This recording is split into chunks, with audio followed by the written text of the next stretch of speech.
Hello, this is Michael Nicula. Welcome to the Dash Show. Today we're going to talk about youth issues, poverty and bullying. I think poverty goes hand in hand with crime. And I think the society has a duty to do whatever they can to reduce poverty and reduce criminality. Today we're going to talk about that and about bullying, which is a hot button issue, and it's getting high profile in Canada. Enjoy the show.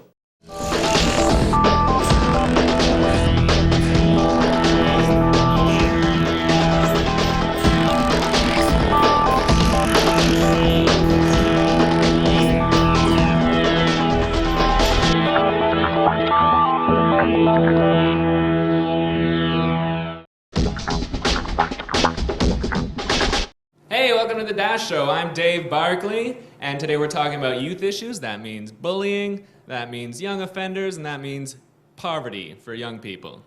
Here we have Morris Beckford, who's the Executive Director of Doorsteps Neighborhood Services. Is that right, Morris? That's great. All right, and that is a network of people that leave babies on doorsteps. Is that true? Only some days. Only some days? All right. Sundays, they leave babies on doorsteps. We also have Dr. Stephanie Penney from the Center for Addiction and Mental Health, and you are a forensic psychologist, is that right? That's what they say. And that is like CSI, right? Yeah, totally. CSI? Miami? Yeah.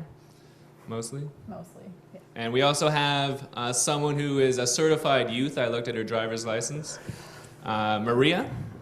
And also Nela, who is an adult. All right, now let's kick it off with the first question for our experts from our guests who are just everyday normal people like you and me. Morris, what is doorsteps? Well, let me just start off by saying what it's not. We don't leave babies on doorsteps. I guess I got the wrong information. Just a little bit.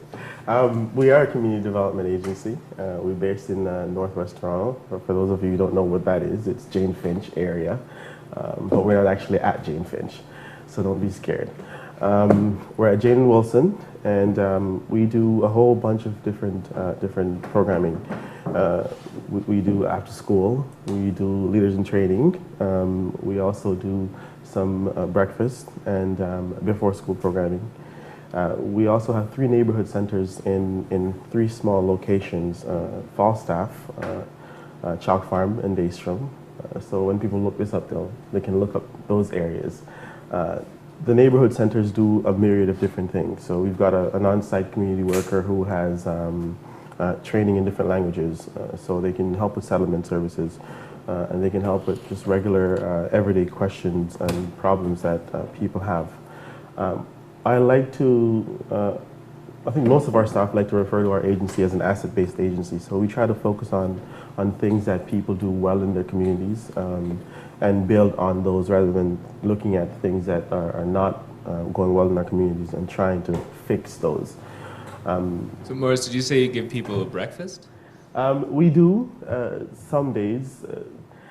We try not to call it giving them breakfast. We actually try to call it working with them to get their own breakfast. Oh, so you give them like a frying pan or like... And the stove. Don't forget about you. Oh. You need the electricity. Right. I usually just mime making breakfast in the morning, just with the frying pan by itself. Yeah, you're welcome. It's really cold and I'm very sick. But Listen, if you come out to one of our programs, we'll teach you how to make a proper breakfast. Me, Dave Barclay. Yes, wow. Absolutely. So we also have, and I'm blanking here, sorry. We also have other satellite locations where we do the after-school programming. We have a multitude of partners. So we're trying to do anything by ourselves, because when you do things by yourself, when you lose funding, you tend to lose the programming itself. But when you do it with community members and with other partners, even if we were to lose funding, we have other partners who can help us pick up the slack, and community volunteers who also help us pick up the slack. Our agency, I think, is sort of built on the back of volunteers. Without them, we cannot survive. In any given year, we have about 500 volunteers, and that's a real number. And they do over 26,000 hours with us. So I mean, that's Is that something you can't a real replace. number, Morris? That's another real 26,000. number. Okay. I'm trying to So- see if there's any fake numbers. I'll put in some fake numbers in there. Okay. Thanks. Yeah. I mean, one of the things that we're focused on right now is trying to generate a portion of our own funding, just because, especially now, the funding streams are so volatile that you could be funded today and be defunded in the next couple of years. And when you're working with residents who aren't used to sort of frills, you have to be very careful about making sure that the programs that you start today are there for them tomorrow. All right. Do we have another question? I think Um, Maria's psyched. Yeah, Stephanie, I have a question about bullying. Is it a normal part of teenagehood, or is it a growing issue? I think I'm going to build on what Morris said, and this idea of kind of building on strengths is an important one. So when we talk about bullying, it is a growing issue, and people tend to focus on kind of the weaknesses in these families and in these youth. And part of it is, a normal stage of adolescence, and just the prevalence of bullying is enough to tell you that it's a kind of a normal phase of adolescence, because a lot of kids do get involved in it. But with any normative behavior, you're usually going to have a smaller subgroup of kids who are going to continue and go on to do more problematic things.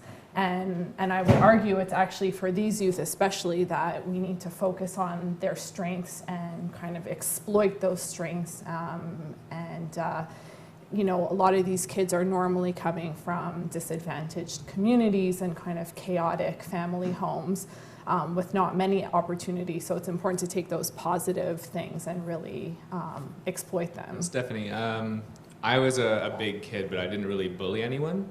You don't look like a bully. Oh, thank you. Yeah.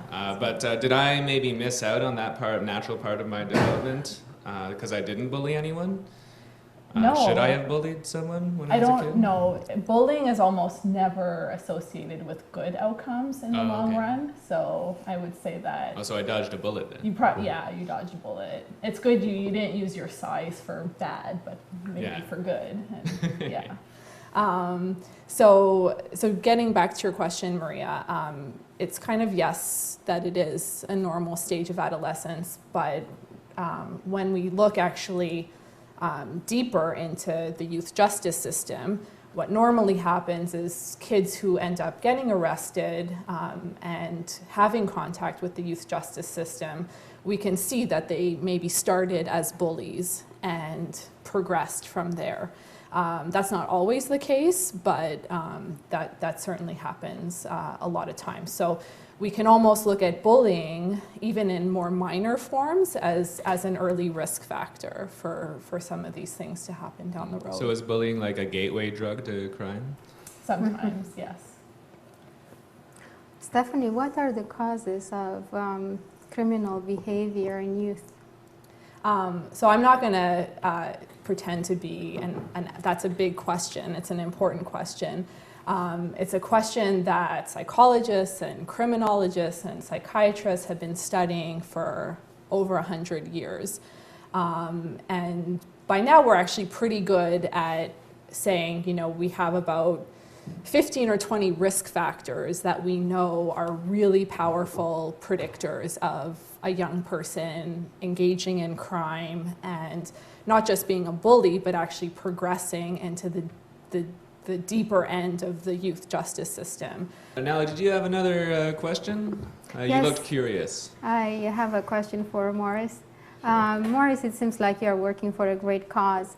You have already 500 volunteers, but would you need more? Well, I think it's one of the greatest causes, first of all, and could always use more volunteers. Like I said, our agency's lifeblood sort of depends on volunteers. So getting more volunteers is always a priority for us. We've put structures in place to make sure that we can do that. And, part of that is actually outreaching in shows like this to try to get volunteers, people to come out and volunteer for us. We've got a lot of different areas where people can volunteer. So we've got the after-school programming, they can volunteer there, and that's after school. So, you know, for people who are in school during the day, that's a perfect opportunity for them. We've got tax clinics, something I didn't mention before, and, you know, that's where trained professionals can actually take part in giving back to their community as well. We've got the breakfast programs, we've got the Youth Empowerment Center, gardening. So there's a little bit there for everybody to take part in. So bring on the volunteers, the more the merrier at any time. Not to divert from volunteers, but one of the other things that we're looking for is real, what I call real financial support. Our budget right now is around $800,000, $900,000. And we've got a unique opportunity with our Youth Empowerment Center to make sure that we increase that to actually get that Youth Empowerment Center going. So our push, like I said, the ball is a push for us to get new funding. And speaking to regular Canadians, we do need their financial support. So bring the in-kind in the voluntary hours, but we also need that financial support as well. So Morris, if I wanted to give $1, is that okay? We'll take $1, 25 cents, whatever you have, bring it out. Okay. What about like $10? 10 donuts? Yeah, 10 donuts. Well, I just want kids to eat donuts. if you can find a healthy donut, then we'll take it. Outside of that, I might be looking for a little while. you can bring the donuts and we can share it, and we can have a community session. Just you and me? Just you and We me. can have like a little donut day? We can have a donut day. Awesome. Is there another question? Ray, did you have any more Yeah. questions? Oh, great. I heard of a new idea that young offenders should be treated, like serious young offenders should be treated as adult offenders. What do you think of that? That is definitely a hot topic right now, and the reason why it's such a hot topic, just to bring it back to the issue of bullying and youth crime, is the public perception that youth crime is just out of control right now, and that our streets are kind of teeming with gangs and gun-toting youth, and also the fact that, and this is true, the fact that a lot more girls are now becoming involved in serious violence and are getting arrested for assault. So from the public's point of view, there's this strong idea right now that we need to get tough on youth crime. We've heard Stephen Harper say it, especially in the US, but we've also heard Harper say it.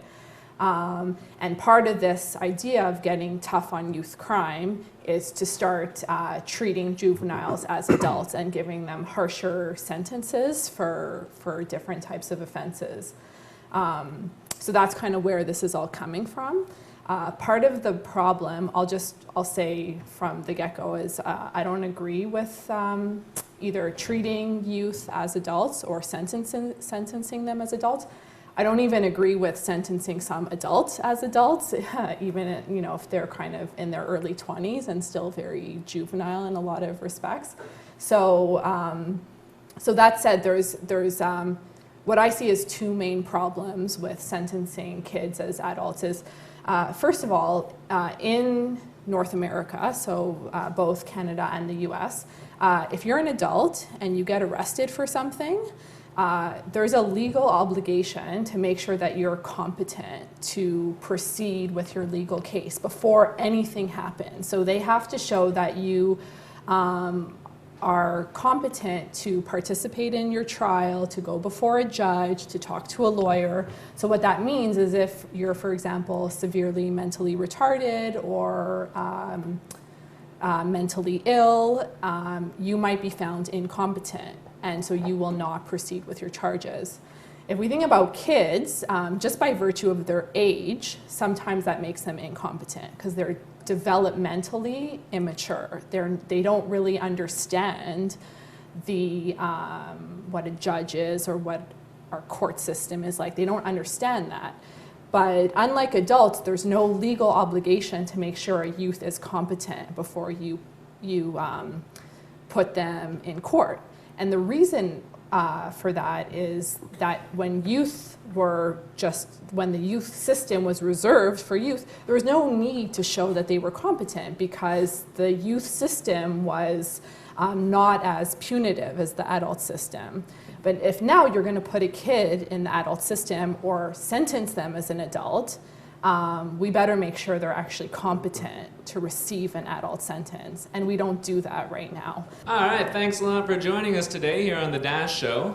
Thanks very much to Morris Beckford. You can reach his organization at doorsteps.ca. Yep. Also, Dr. Stephanie Penney, thank you very much, and Maria and Nela. Thanks, and join us next time. I'm Dave Barclay. See you later. Hey guys, look, we're talking about youth issues today, and believe me, I have a lot of issues with youth. From all the adults I've been talking to, youth are fat, they're stupid, very few of them have a high school education, and I think that is why we have a problem with child poverty, because children aren't getting the jobs they should. A lot of them from the ages 0 to 1 don't even wear shirts. Good luck trying to go to a job interview with no shirt and you poop yourself halfway through the interview. You're not going to get hired by a major corporation.